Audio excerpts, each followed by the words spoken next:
Could you talk about what types of investments you'd be looking at and where in today's market you think significant inefficiencies exist? Thank you. Yeah, I think I may have been very slightly misquoted, but I certainly said something to the effect.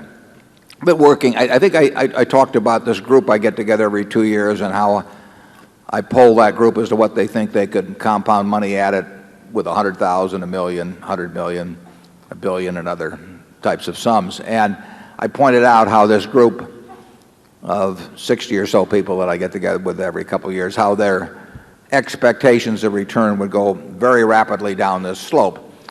It is true. I think I can name a half a dozen people that I think could compound $1 million, or at least they could earn 50% a year on $1 million, have that as an expectation. If they needed it, I mean, they'd have to get their full attention to be working on the sum.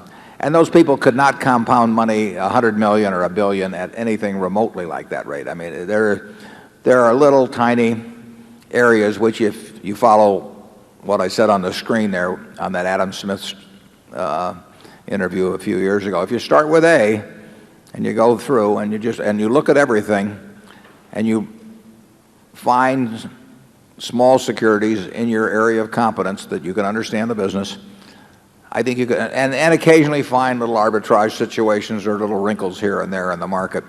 I think working with a very small sum, that there is an opportunity to earn very high returns, but that advantage disappears very rapidly as the money compounds, because from $1 million to 10 million, I would say it would fall off dramatically in terms of the, because there are little, you find very, very small things that you can make, and you're almost certain to make high returns on, but you don't find very big things in that category today. I'll leave to you the fun of finding them yourselves. I mean, it'd be terrible to spoil the treasure hunt.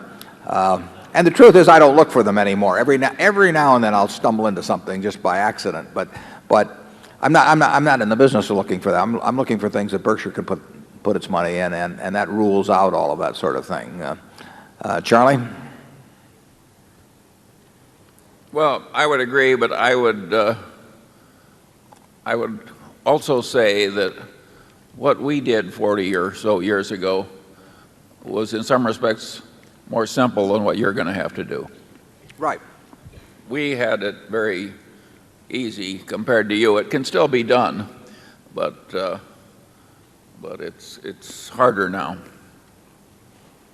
You have to know more. I mean, just sifting through the manuals until you find something that's selling at 2 times earnings, that won't work for you.